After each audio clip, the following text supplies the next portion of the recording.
இல்ல இன்னொன்னு என்ன அப்டின்னா, இத பத்தி பேசும்போது டைரக்டர்ஸ் லிஸ்ட் வந்து நம்ம சுருக்கமா முடிச்சுட்டோம். நான் அத விலாவாரியா பேசணும்னு நெனச்சேன். பட் இத நான் சொல்லிடுறேன். இப்ப நீங்க சொன்னீங்கல்ல, சுந்தர் சி சாருடைய ஸ்க்ரீன் ப்ளே இதெல்லாம் உண்மையிலேயே அருணாச்சலம் இப்ப பார்க்கும்போது கூட ஃப்ரெஷ்ஷா தான் இருக்கும்.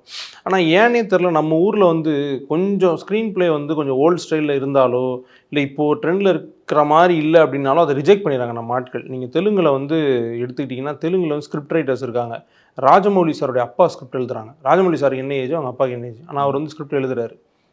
அவர் எழுதுற ஸ்கிரிப்ட், அவருடைய ஸ்டைல், அவருடைய ஏஜ் எல்லா ஃபேக்டருமே இருக்கும்ல. ஆனாலும் அந்த ஸ்கிரிப்ட்லாம் நல்லா தான் இருக்கு. படங்கள் நல்லா தான் போகுது.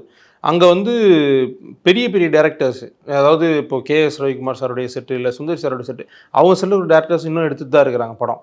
மலையாளத்தில எடுத்துட்டு தான் இருக்காங்க, ஹிந்தியில எடுத்துட்டு தான் இருக்காங்க. ஆனா தமிழ்ல மட்டும் ஏன் இந்த பிரச்சனைன்னே தெரியல. தமிழ்ல வந்து இல்ல அது ஆடியன்ஸோட மைண்ட் செட்டா, இவங்க இவங்க எடுத்திருக்காங்க படத்த நம்ம பார்க்க வேண்டாம். இன்னும் கொஞ்சம் யங்கு, இன்னும் கொஞ்சம் யங்கு 21 வயசு. அபிசஞ்சீவி வந்து 24.